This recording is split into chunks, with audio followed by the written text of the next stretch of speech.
I'm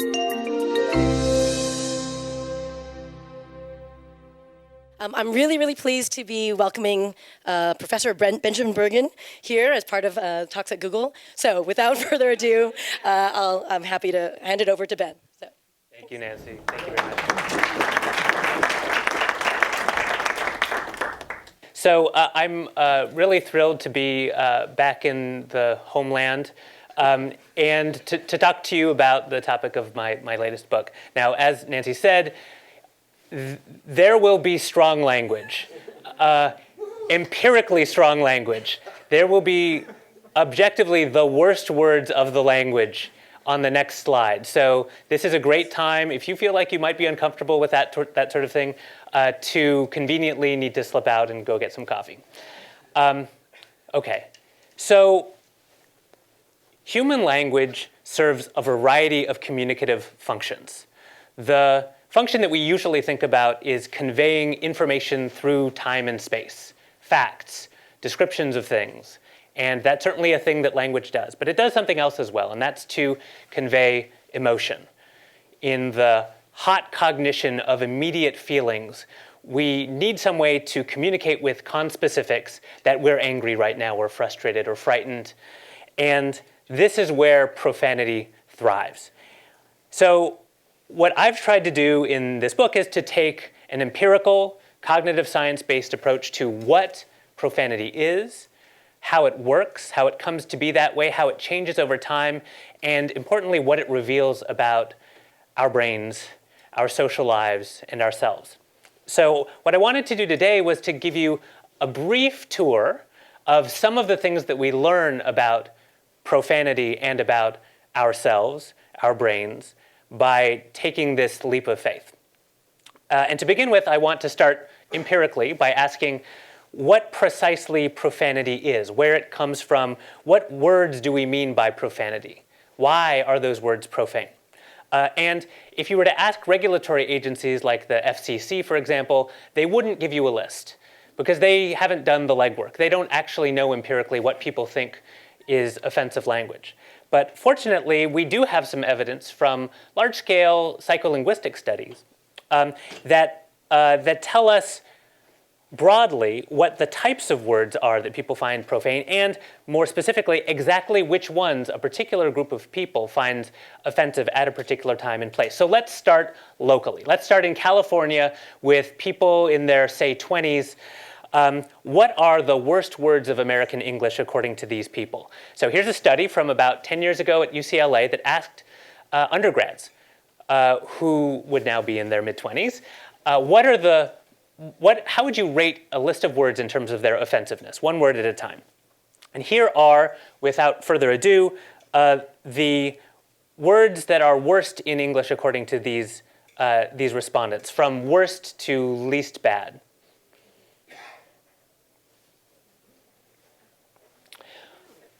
So some things to note for contemporary speakers of American English, including especially younger ones. The worst words in the language are predominantly not the words that George Carlin would have told you 50 years ago or the ones you can't say on television. They're a new class of words, slurs, in fact, words that derogate by insulting a particular social group because of their ethnicity or religion, sex, sexual orientation, and so on. And in fact, you find that a four-letter word that starts with F is actually 13th on the list. We can go down the list if you want and find a whole bunch more offensive words until we get down to a famous four-letter word that starts with SH that doesn't appear to be that offensive at all compared to the rest of the words in the language. Now, when we compare language taboos across the world's languages, what we discover is that the types of words that feed into this list are actually quite representative of the world's languages. Across the globe, there are four categories of words that seem to be most reliable in providing the taboo vocabulary of a language. That is words relating to religious concepts, words relating to sex and sexual activities, words relating to other bodily functions, the organs that are responsible for those functions, the actions involved in those functions, the upkeep of those bodily functions, and so on. And then finally slurs. And those are the kind of the big 4 categories that contribute profane vocabulary. And if you were to categorize the list of most offensive words in English by which of these 4 categories they most properly belong to, of course, there's a little bit of wiggle room here, you would find that in English, it is indeed the slurs that, on average and in specific cases, are judged to be the most profane words of the language, the most offensive words of the language. Copulation is also a near second best, and religion doesn't really provide much profane vocabulary to contemporary American English at all. Across the world, different languages will sample differently from each of these columns. So if you look at Italian, for example, the strongest words in Italian, known as bestemmie, are basically, the formula is this: you take the word pig and you add it to a religious term, and that gives you a really, really offensive term. So porca Madonna, or porco Dio, really, really offensive. Sorry, Italians. In Quebecois French, spoken north of the border, the worst words are these words called sacre, which are Catholic liturgical terms like tabarnak, or tabernacle, or calice, which is chalice. And these words are far more offensive than any of the words that we have on this list for speakers of Quebecois French. So around the world, languages will sample differently from these groups to find their most offensive terminology. Russian has recently experienced a big regulatory change. Putin's government has outlawed a set of words known as mat, which are pretty much all drawn from sexual vocabulary. And those can now no longer be used in the arts or media in general. So there are differences across the world's languages. Now, you may be looking at these words and saying, well, okay, this is where the words come from. But they can't be sufficient, right? There's lots of words that relate to copulation or to bodily functions that are not obscene, right? Words that you would describe when talking with a child in a kindergarten, or when talking to your doctor, for example, or when labeling these columns. Copulation, for example, is not a profane word. So there must be something else about the words that makes them offensive to people. And the first thing that people oftentimes come up with is the length of the word, something about how the word sounds or how it's spelled. We have this idea in English that there's something special about 4-letter words, right? And in fact, if you look empirically at the distribution of 4-letter words among profane words compared to what you'd expect on the basis of the distribution in the language in general, you do find that there are far more profane 4-letter words than you would expect by chance. And that's true even if you normalize for the frequency of profane words. But you find something else as well. It's not just 4-letter words that are more frequent. It's also 3-letter words and 5-letter words and 8-letter words, and all those differences turn out to be significant. So what's special about 3, 4, 5, and 8-letter words? Well, it has something to do, if you go back and look at these words, you can actually start to see the pattern. The 8-letter words are made up of 2 4-ish letter words.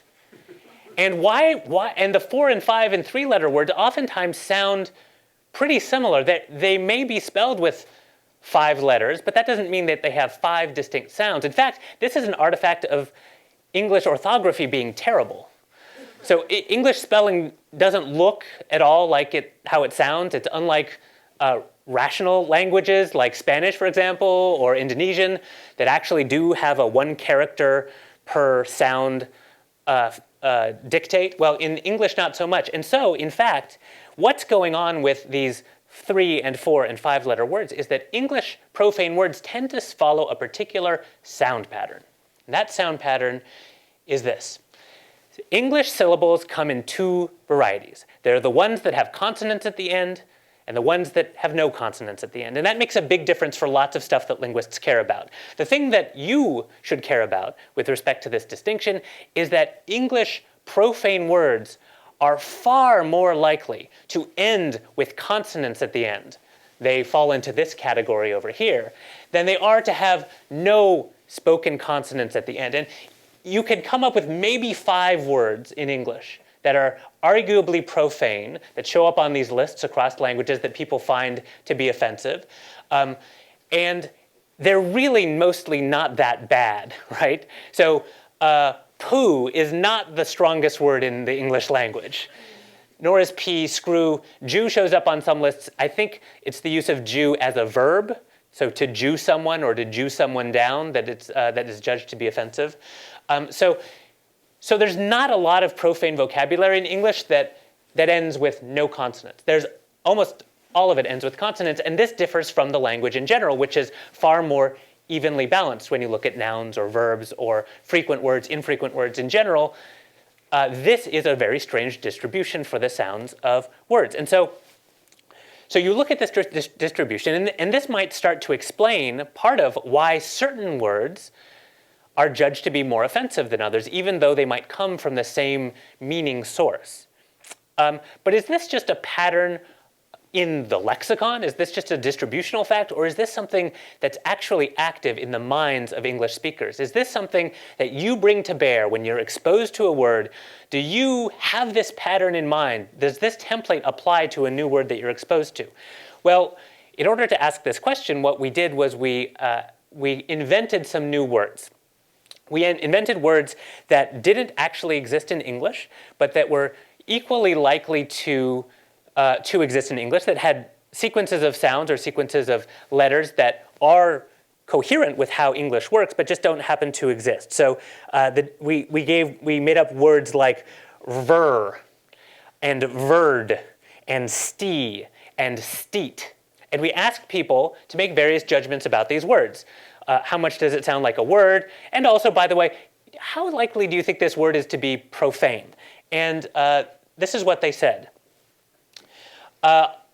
So we had some words that started with just one consonant at the beginning. Those are these. And then some that started with S plus a consonant, because that's a nice way to build more consonants into the beginnings of words. And so you see two statistically significant effects here, two main effects. The first is that if you have two consonants at the beginning, you're going to be judged more profane, that is higher bars, than if you have only one consonant at the beginning. These two bars are higher than these two bars. And then the second effect is that the dark bars are higher than the gray bars, and that's showing that if you have a consonant at the end, you're judged to be more profane than if you have no consonant, spoken consonant, at the end. And that's true.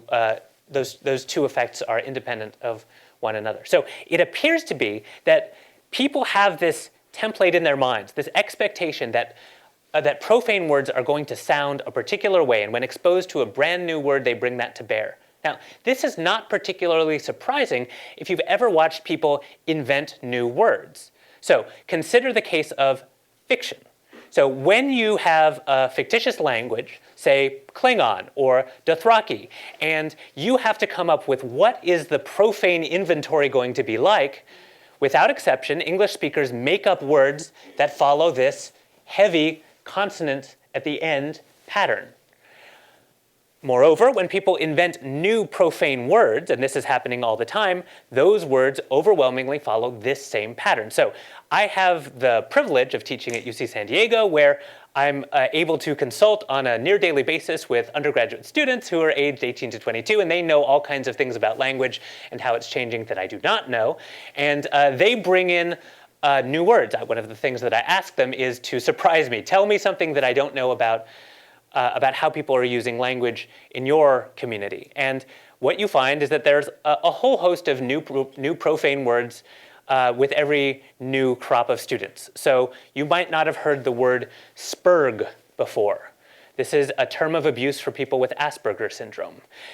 You might have heard the word tard before. This is an abbreviation for retard. This is judged by young adults to be one of the most offensive words in the language, more offensive than the F word.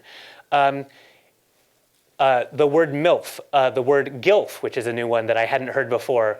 So there's a variety of new words which, not surprisingly, if people have this pattern in their minds, follow this heavy consonant at the end syllable pattern. Now, why do English profanities tend to sound like this? Well, there are a couple of possible explanations. It could be that at some point in the previous history of the language, it just happened to be the case that a bunch of profane words sounded like that.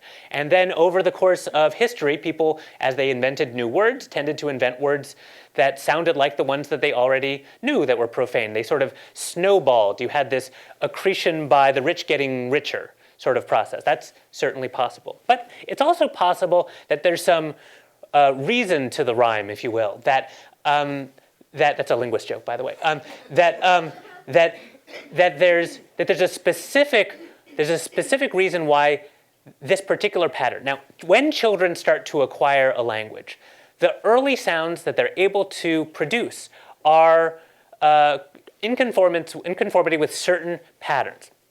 One thing that's very hard for them to do is to produce a bunch of consonants, especially at the end of a syllable. Childlike language tends to reduce syllables to just a consonant and a vowel, and often repeats, if anything. So it's possible that these words are tailored to be the type of thing that sounds least childlike. Not because then children can't produce it, but just for the sort of the mouthfeel of the word, it feels unlike the type of thing that a child would be likely to say, and it also sounds unlikely to be something that a child would say.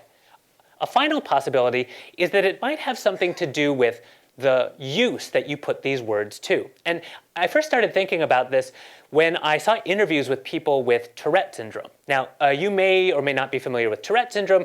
It's an inhibitory control disorder where it's a developmental disorder. People have trouble controlling tics, which are movements usually of the head and neck, sometimes the upper torso, about 10% of the time. They also have a particular symptom known as coprolalia, which is the uncontrollable production of taboo words. And it so happens that when you ask people how they control this coprolalia, they often report that what they do is they can't control the beginning of the word. So one person I saw interviewed, for example, said that his tic was the word cock. So he couldn't not say that word. He would be at work, he would be in public, he'd be at a ball game with his kids, and he just couldn't not say that word. But he could change the end of the word. He could just close his mouth. So cop. And so his solution was to say cop, cop, cop, cop, cop. And he described the effect as being that people thought that he was a little bit strange, but certainly it didn't have the consequence of him not being able to go out in public anymore. And so it occurs to me that one of the things that having a bunch of consonants at the end does is it stops the word. So if what you want to do with profanity is to express a strong emotion and then be able to quickly curtail the audibleness of that expression, then maybe it would be useful to have something at the end that's not a vowel but a consonant. And there's a little bit of corroborating evidence for this. The consonants that you can stick at the end of a word are not all equal in their ability to stop sound. There are some called stop consonants, like p and t and k, that really do just stop the sound coming out of your mouth. And if those are the ones that are most likely to occur at the ends of profane words, then this is consistent with that explanation. And in fact, if you count all English monosyllabic words, and you look at the ending consonants, there are about as many stop consonants, like p, t, k, as there are non-stop consonants. That's in the language in general. But if you look just at profane English monosyllabic words, there are far more stops than non-stop consonants. So that's a thing. Anyway, as you look across languages, you find that this sound pattern doesn't necessarily hold up. So there are languages, for example, that just don't allow consonants at the ends of syllables. So Japanese mostly doesn't allow consonants at the ends of syllables except for n, but no others. Hawaiian mostly doesn't like consonants at the ends of syllables. So in those languages, you just couldn't have it. If you turn, I'm in San Diego, so if you turn south, you find that Spanish doesn't really have this pattern either. Most words in Spanish that are nouns or verbs, adjectives, adverbs are multi-syllable words, so you don't really get one-syllable profanity in Spanish. So there are certainly differences across the world's languages. So more to be explored here, but you certainly see that across the world's languages, there is a tendency to have something like profanity drawn from one of these four categories, having certain sound patterns, although maybe not these specific sound patterns. And there are few exceptions to the fact of having profanity. but there are exceptions. So in some languages, or in some cultures, I should say, there's not even a setting. There's not even a pervasive cultural belief that there's a set of words that we all agree are the bad words that we shouldn't say in public, we shouldn't say around kids, we shouldn't allow kids to say, that need to be bleeped, that people should be punished for. So for example, it's long been reported that this is the case in Japan. So there isn't this sort of social setting that there is a set of words that we need to make sure that kids are protected from. So there are lots of ways to insult people in Japanese. There are lots of ways to offend people in Japanese. You can insult people's ancestors and liken them to animals. That's a really offensive thing to do. You can call people ignorant. You can use the wrong honorific forms, those little endings on the ends of verbs and nouns that make it seem like you're talking to someone of low status rather than high status. But specific words that are bad words, not so much. If you want to say that if you want to insult someone, you might use the word baka. To talk about genitalia, you might use chin chin. Some people say that kuso, which literally means excrement, is the closest thing that there is to profanity in Japanese, but you see it in Hello Kitty videos. I mean, it's not. It's clearly not. Clearly doesn't rise to the level of even shit, which, as we saw, doesn't break the top 30. Across the world's languages, the idea of profanity is actually built off of something a little bit more than just having words belonging to certain domains of experience, and more than just having words that sound powerful. There's something else. There's a cultural setting. And what we find when we look within a culture across time is that you get the exact same effect, that over the course of the history of a language, a particular word may enter into being profane, and then decades or centuries later may no longer be profane. So it just so happens that if you know someone named Dick, he's probably 65 years old or older. And the reason I know that is that I went and I dug into the Social Security Administration naming database, which has records of every live birth recorded in the United States.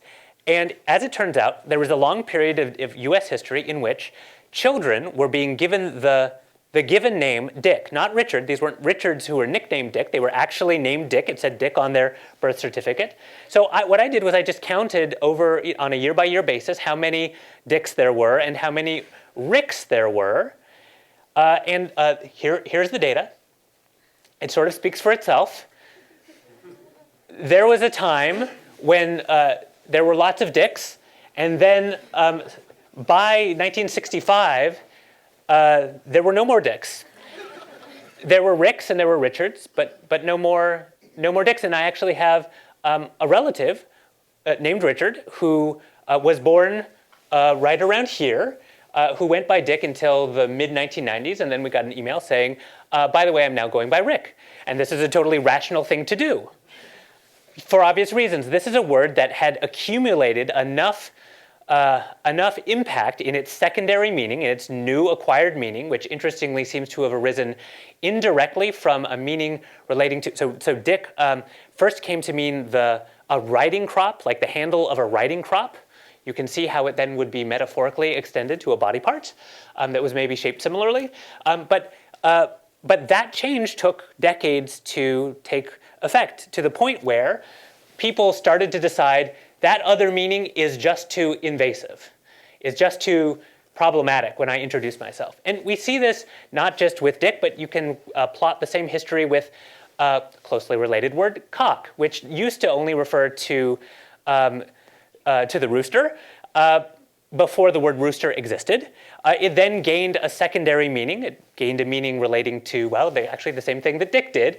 And at that point, after some centuries of discomfort, puritanical Americans in the 18th century decided this was not a stable state of affairs, and they really needed another way to describe, to call the male of the chicken, and they invented a word based on the place that animal sleeps. It sleeps in a roost, so it is a rooster, and that word gained familiarity and use in the United States, although it hasn't caught on in other places in the world. So you still have, for example, Great Britain, where rooster is sort of a funny American word that they know about, kind of like how like lorry is for us. It's like, ha, whatever, you guys are ridiculous. It's kind of the same thing. So what we see across words when we look at profane vocabulary is that they follow this pattern, that at first they're not profane at all, referred to animals or to people, that they gain profane meanings, that those profane meanings squeeze out the old meanings, create an externality of having to invent new words to cover the semantic ground that is now no longer covered by the word that's not being used in its original way, and then eventually these words die out. So many of the most profane words from English are no longer used. So if I were to tell you that in Shakespeare's time the equivalent of the F word was swive, you would only know that if you were a Shakespearean scholar. It comes from an old root meaning something like to turn or screw. We have other words that have followed a similar semantic pattern, but it's completely fallen out of use. So has tarnation, and so has gadzooks and zounds. These are all words that at some point were extremely vulgar.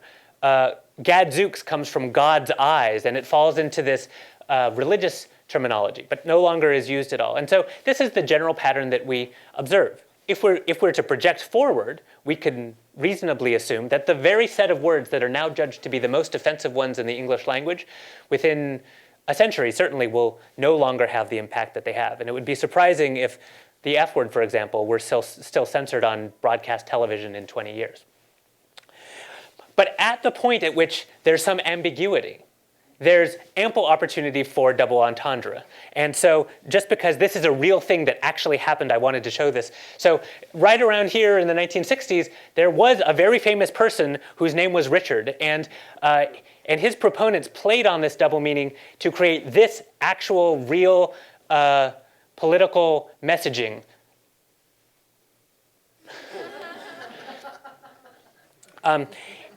It's the type of thing that you could get away with in 1955 or 1965 because there was still, because his name was Dick, right?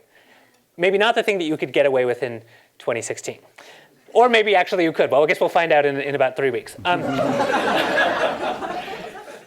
Okay, so what makes profanity? Well, there's a whole bunch that goes into making profanity. First, you have to have a cultural belief that some words are bad. And you don't have to have that. You could be Japanese and not have that cultural belief. Second, you have to apply that belief to specific words, which are most likely to be drawn from certain categories of meaning, and they may pattern together in sound. And then in order for that belief system to be inserted into people's brains, there has to be some system for reinforcing it. So there has to be some system of punishment, censorship.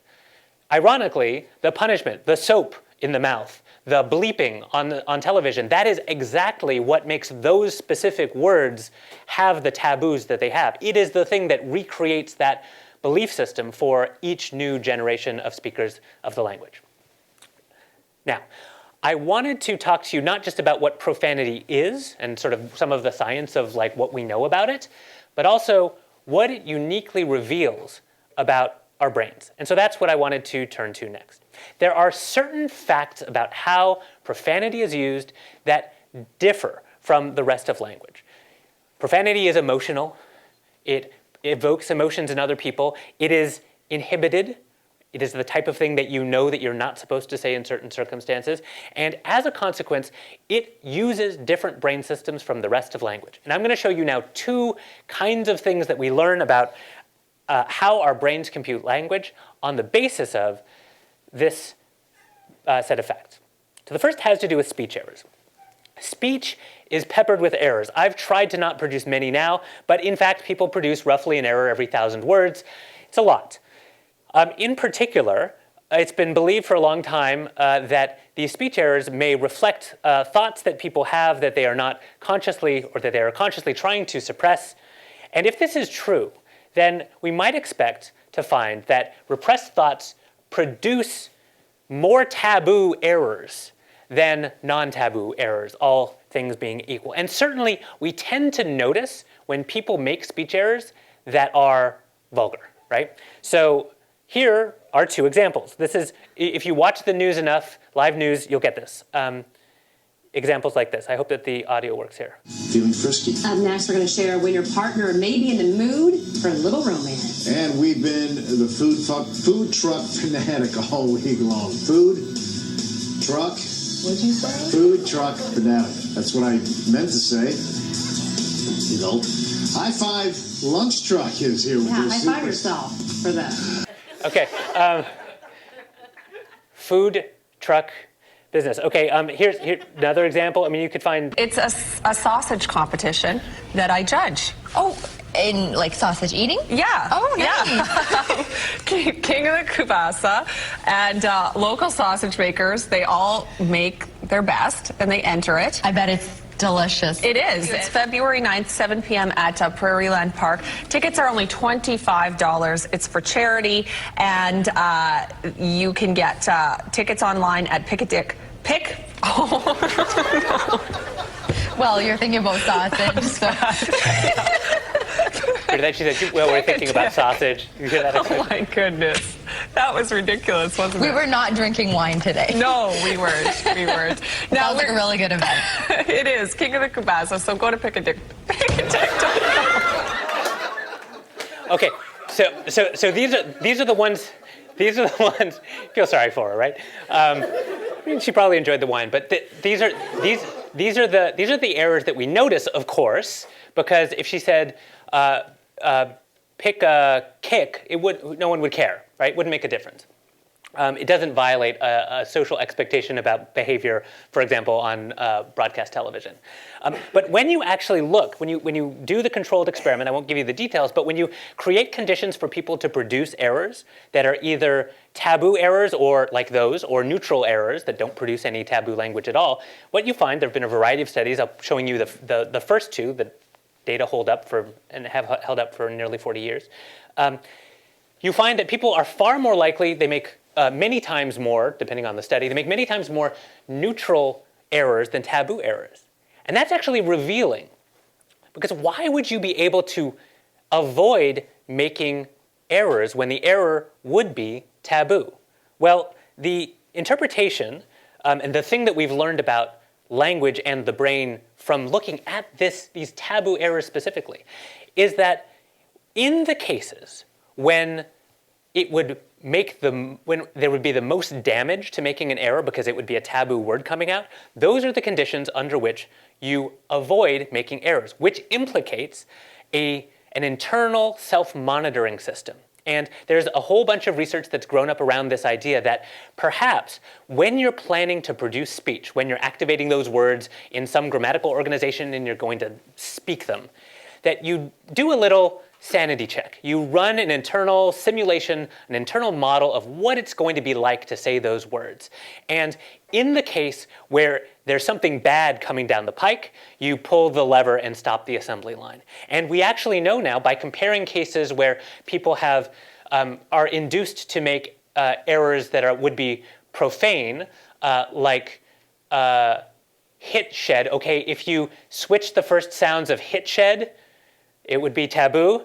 If you switch the first sounds of hit said, it would not be. So if you compare what happens in a person's brain when they successfully avoid making an error on the taboo ones versus the neutral ones, you find that this is the part of the brain right here that's doing more work avoiding making a taboo error. It's a particular part of the brain known as the right inferior frontal gyrus that's part of a system specifically responsible for, wait for it, inhibitory control. It's responsible for, you know when you're sitting at a light and it turns green and you're about to go and then all of a sudden the light changes? Maybe there's a fire truck coming from the other direction and it did that magical blinking thing where it changes the lights.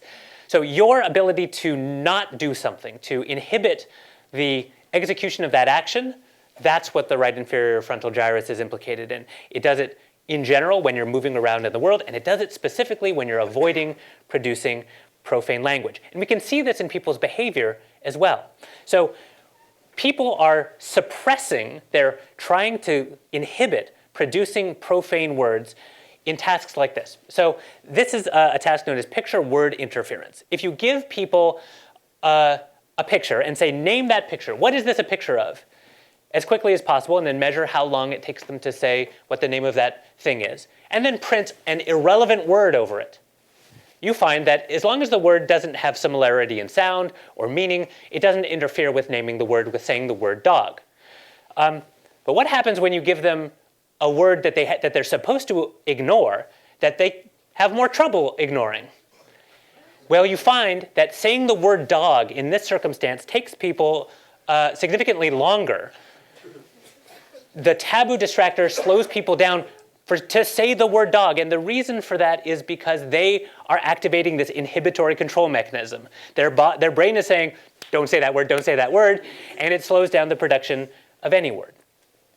The second major finding that I wanted to talk about with respect to the brain has to do with the originators in the brain, those circuits that are responsible for producing language. Now, if you've taken an introductory psychology class, or linguistics maybe even, you will have learned that in almost all people, there are language centers housed in the left hemisphere of the brain, specifically responsible for particular language functions. Broca's area articulates words or lines them up or something. Wernicke's area is responsible for word meaning. Primary auditory cortex is responsible for hearing the sounds that then are interpreted in terms of words. And there's a lot of truth to all of this. The thing is that when people have damage to these different parts of the brain, they have damage to the specific functions that those parts of the brain are supposed to be involved with some exceptions. And we've known this for 150 years. One of the first scientists to study the incapacitation of language due to brain damage or known as aphasia, was a researcher and physician known as Jacques Lordat. He was arguably the founder of neurolinguistics. He was born in 1773. He was trained in Montpellier, and at the age of 52, he suffered a debilitating stroke. And that stroke left him basically unable to speak. But he recovered, and he began to study people who had similar conditions, who had had some sort of brain damage leading to an inability to produce language. And his most famous case was a parish priest, a man of the cloth who had a stroke, lost his ability to speak entirely, had no ability to speak with the exception of 2 words. And those 2 words were the French word je, which means I or me, and the second was, as Lordat wrote, the most forceful oath of the tongue which begins with an F and which our dictionaries have never dared to print. The French F word starts with the same letter as the English F word, by coincidence. And so this is now common knowledge among aphasiologists, that people who have damage to Broca's area will lose language in general, but not necessarily swearing. Many people who lose the ability to produce language in general, and this is due to traumatic brain injury, due to stroke, like in these cases, Alzheimer's disease can cause aphasia as well. A variety of different causes can lead to this same syndrome. People will, patients, for example, will be looking at a picture of a dog and a cat, and they're supposed to say the dog is chasing the cat, and they can't say the dog is chasing the cat, so they'll swear. The most extreme example is from people who, for medical reasons, had to have their entire left hemisphere removed. So the most convincing case is a patient known as EC. He was 47 years old, right-handed man, left lateralized for language, and he had severe symptoms from a substantial left hemisphere tumor on his frontal lobe, so over Broca's area. The tumor was removed but was determined to be malignant, and so his doctors decided to remove the entire hemisphere, a radical left hemispherectomy. And so what happened? What happened in the case of his language? Well, this is what happened, according to his doctor, after his entire left hemisphere was removed at the age of 47. His attempts to reply to questions immediately after operation were totally unsuccessful. He would open his mouth and utter isolated words, and after apparently struggling to organize words for meaningful speech, recognized his inability and would utter expletives or short emotional phrases like "God damn it." Expletives and curses were well articulated and clearly understandable. He doesn't have language except when he's swearing due to profanity, or due to frustration, due to strong emotional states. Now, what could possibly be the part of the brain that can support language, support emotional communication, if the entire left hemisphere is removed? Well, we know because of specific case studies like this one. So this is the case of a particular individual who is a bilingual French Hebrew speaker, 75 years old, right-handed. He had a stroke. And after his stroke, he was unable to swear. All of his language was preserved, except for swearing and a couple of other things. He could not provide the correct expletive for situations described to him, nor could he complete a curse. Now, if you know people who speak French or people who speak Hebrew, this is an absolutely strange state of affairs, not to be able to curse. And so here's the payoff. Where did this particular subject, this particular patient, where did he have brain damage from his stroke? He had damage in the right hemisphere of his brain in a place called the basal ganglia. The basal ganglia are a part of the limbic system, which is responsible for emotion regulation. The basal ganglia in particular seem to be responsible for deciding what actions to perform and what actions to not specifically perform on the basis of an emotional state. So I'm angry, should I fight or flight? I'm angry, should I say something? If so, what should I say? That sort of thing. Or should I not say anything at all? That appears to be what the basal ganglia do. And so it appears that we have a second system that can produce vocalizations. And there's some corroborating evidence, again, from Tourette syndrome, which I mentioned earlier. When people have coprolalia, it can be through Tourette syndrome, but other sorts of diseases produce it as well. When you have coprolalia, these are the types of words that you are unable to suppress saying. They look a lot like the first list that we saw, in fact. And what brain mechanisms are impaired in Tourette syndrome? That's right, the basal ganglia. Basal ganglia are different in people who have developmental Tourette syndrome than people who are neurotypical. So what we learn from this is that there are actually multiple vocalization pathways in humans. There's one pathway, the one over here on your left that's in blue, that doesn't really involve all these smart, evolutionarily new cortical systems that we think are the things that evolved that allow us to do language. Instead, this system is a sort of a shortcut that we share with other mammals, and in fact, even other vertebrates. It's a system for vocalizing that other primates, for example, use when they're expressing fear or identifying a predator that's in their environment. On the other side, in red, you have the system that is our new system. So we have two capacities for language. One for reflexive, automatic, emotional language, and another for rational, cerebral, intentional communication of ideas. And again, we wouldn't know about this binary system of pathways, these two pathways, if it weren't for profane language. So profanity works differently from the rest of language. It sounds different. It changes differently over time. It's processed differently in the brain. There are significant gains to be made in the science of language by looking at profanity. But first, we have to overcome the stigmas associated with these most powerful words of our language. I'd like to thank you now and then welcome any questions that you have. Thanks a lot.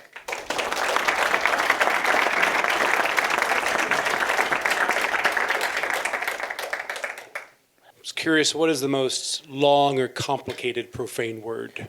The longest or most complicated profane word is surely one in German, but so German speakers, help me out here.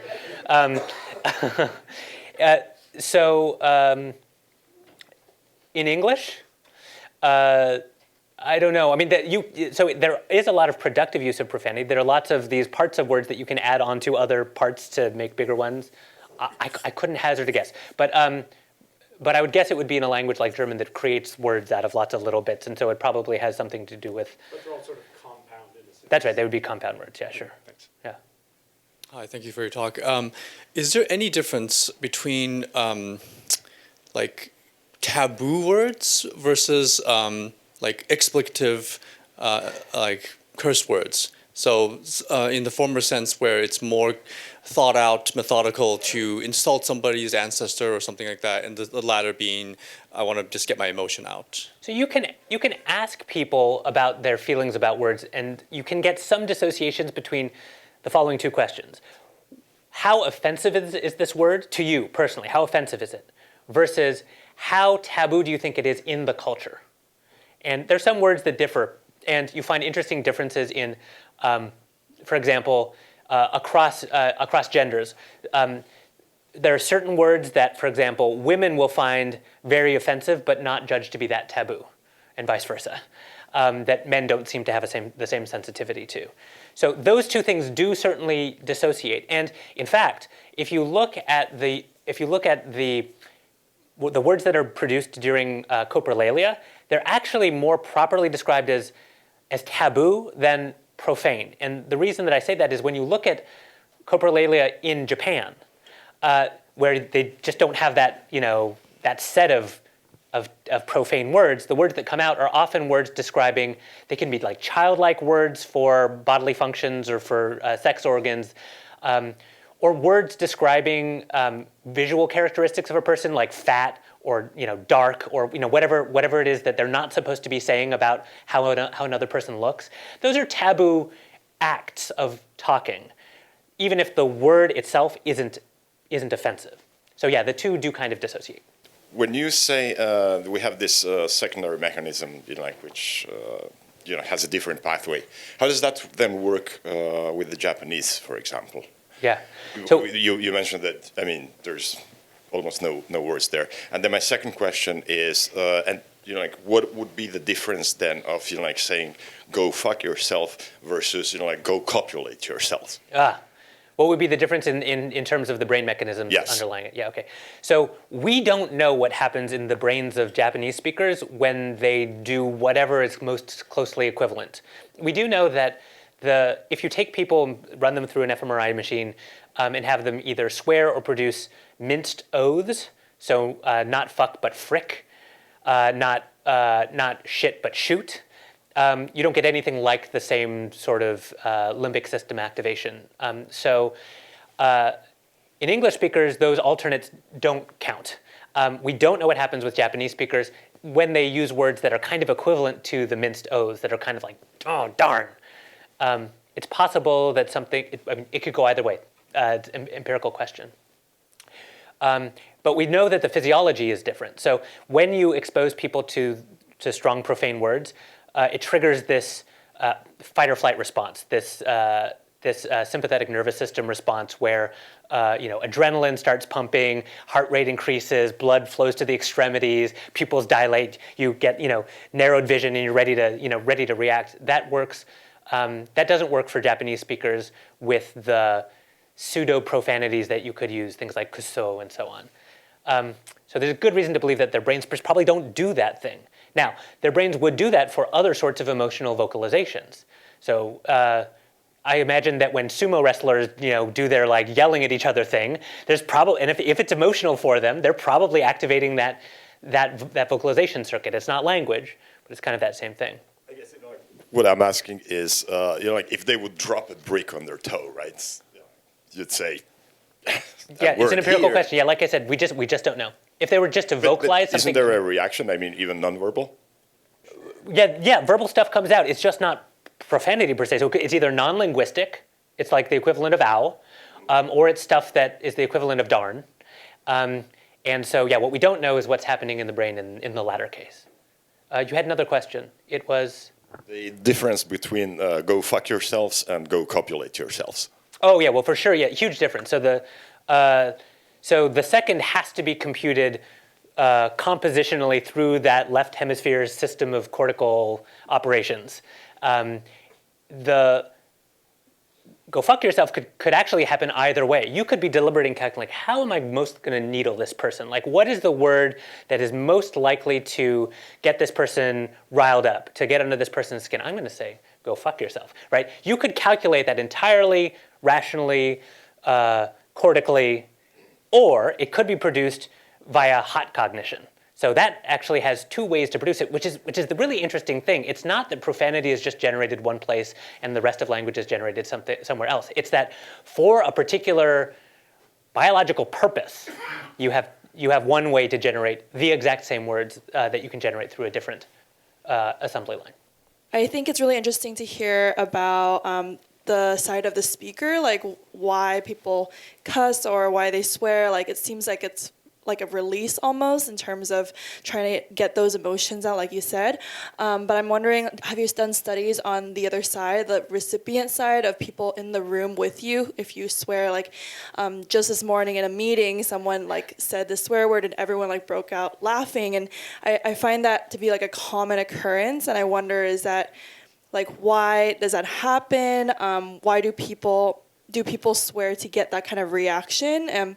I think of like musical artists as well, like rappers and hip hop artists. But yeah, just want to get your take on that. Yes, great question. There has been a lot of descriptive work trying to characterize why it is that people respond differently in different contexts to the same words. So why does a set of words, when produced by a comedian, you've decided to go watch that comedian, you know that he works or she works blue, right? You know that it's Ali Wong. You know that it's going to be really vulgar. You're prepared for it.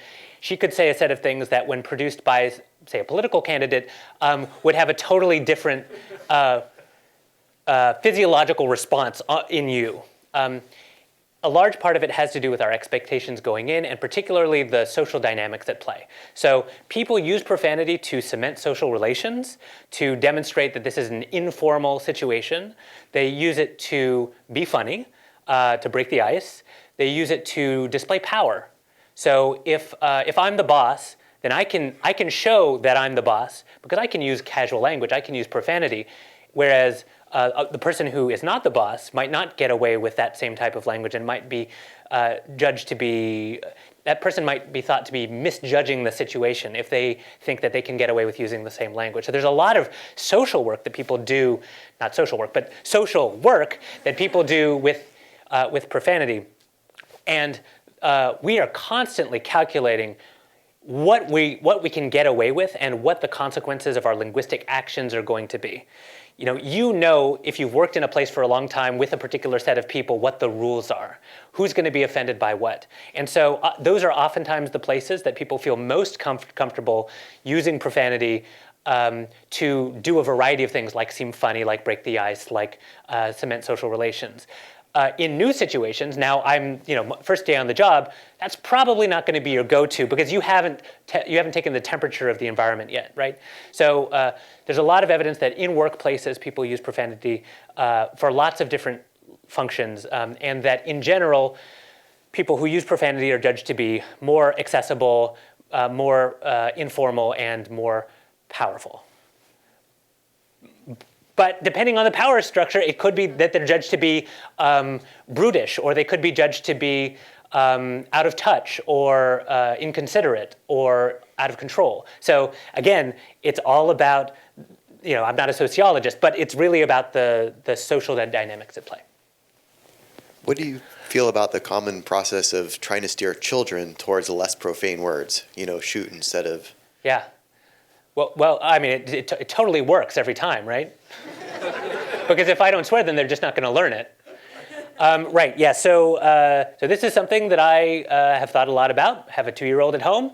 And so this is a conscious decision that you have to make as an adult around kids. You have to decide how you want to expose them to all of these complexities that we've just been talking about the social world.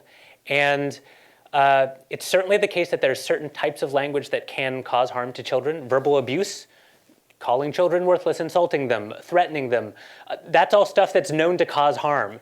Slurs are known to cause harm in kids. Kids in middle school who are called by homophobic slurs report, as a correlational studies, because you can't do this experimentally, obviously, but they report great increases in depression, anxiety, detachment from school. There's lots of stuff that's not good to have around kids linguistically, but there's no evidence that just the fleeting expletive because you tripped over a kitty gate in the middle of the night is the type of thing that will cause harm to a child. What will cause harm to a child is if they don't know that using these words in certain circumstances is going to have consequences for them. And so there are lots of ways that you can teach them what the consequences are going to be. My preferred method is to explain what the consequences are going to be. Kids do a lot of social learning. When you potty train, I have a lot of familiarity with this. When you potty train a 2-year-old, for example, most of the learning is about there are certain places and times for particular activities, and lots of other places and times that those activities are inappropriate, like on the couch or in the middle of kindergarten, preschool, or, and that's a thing that a 2-year-old can learn. And a 2-year-old can learn that this is a language that I use at home, and I use this other language because I'm bilingual at school. Kids can learn that. And so I don't see any reason that kids can't also learn that this is a word that daddy uses when he's upset. It's not a bad word, and daddy's not bad for using it. He's not a bad person. But if you use this word at school, expect that some people might not like it, and there might be consequences. Okay, go ahead and explore. Do what you're going to do. That's my general view of what the literature tells us best practices ought to be. I'm coming at this from a linguist direction, as I'm sure you know. I'm interested in sort of, it seems like there's, even from the neural level, there's kind of two things you could be probing. There's the things that have this inhibitory response, which I think is really your core category. Those are the forbidden words, right? And you have a constant monitor to try to prevent yourself from producing those. And when you do produce them, you have to inhibit the inhibition, so to speak. But then there's this other category of sort of limbically produced words, right? Are those really exactly the same, or do words like ouch get used in like left brain removed people? Yeah, so they do. Yeah, so that's what I was going to say. Is there's an exclamative category. Yep, those exclamatives will often be preserved. So interjections are often preserved. Things like oh no, or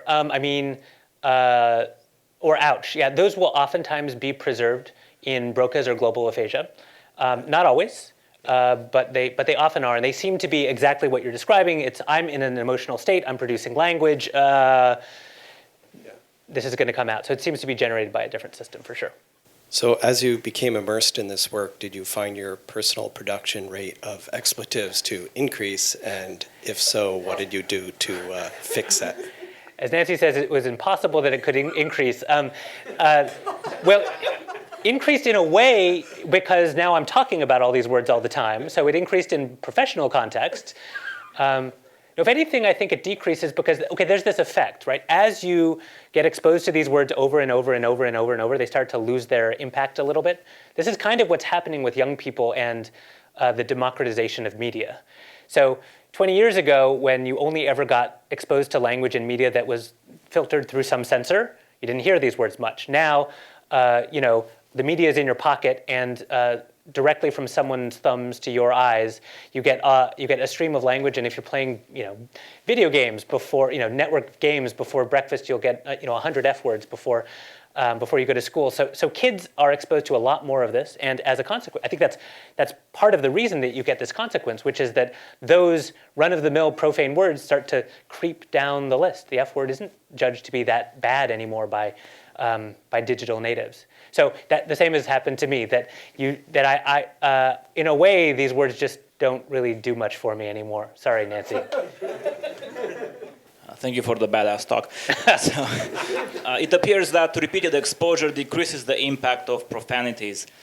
So I have one or two questions, depending on your answer. The first question, I might have a second one.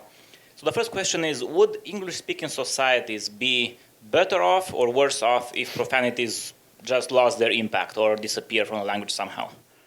They would be different off. I mean, they would be a little bit more like France. So in France, there are profane words, there are bad words, but they're not as bad as they are here. So you don't see them censored or bleeped on daily television. You could see them on the evening news broadcast. You could see them around kids. You could see them produced by kids. Even the strongest words, even that F word that our dictionaries have not seen fit to print. I saw the President of the Republic say it on the floor of the Senate. So you might end up with something like that, where, yeah, you can use the words, they just have a little bit less social cachet, and so they do a little bit less emotional work. That's what you would end up with, I think. Okay, so at least we will unemploy a few censors and perhaps have them do something more productive with their lives. So the second question is, as you know, Google has made some attempts at de-radicalizing Muslim terrorists by showing certain neutral search results when they search for radical materials. So it's a form of mind influence. If you were at Google and had some control over this, what would you do to reduce the impact of profanities? Well, I mean, you're leading me down the path of saying, well, you should just show more of it, right? But I think that what you need to do is show it in specifically low emotional arousal contexts. So the reason that we think these words are bad is because early in life, we saw them used or heard them be used in strongly emotional contexts, right? Someone was really frustrated. Someone was experiencing strong pain or was really angry or was really excited. We used them and we got a really strong emotional reaction, right? That emotional substance is what makes us think that they are powerful words and that we have internalized, we've associated because we're Hebbian learners, and now we can't help but have that emotional response when we're presented with that word. However, the decontextualized presentation, you see a list of words and study them over and over and over. That has no reinforcing emotional content. And so I guess you would have to, if you really wanted to de-escalate the emotional value of those words, they would need to be presented in unemotional context. So I wouldn't show those words used in strident political discourse, for example, or in other sorts of highly emotional contexts. I would show them in lists of words or in analysis context or some sort of like really boring, mundane, anodyne place, I guess. But I'm not an engineer, so that probably wouldn't work. I don't know. Thank you so much. It was a real pleasure to talk to you.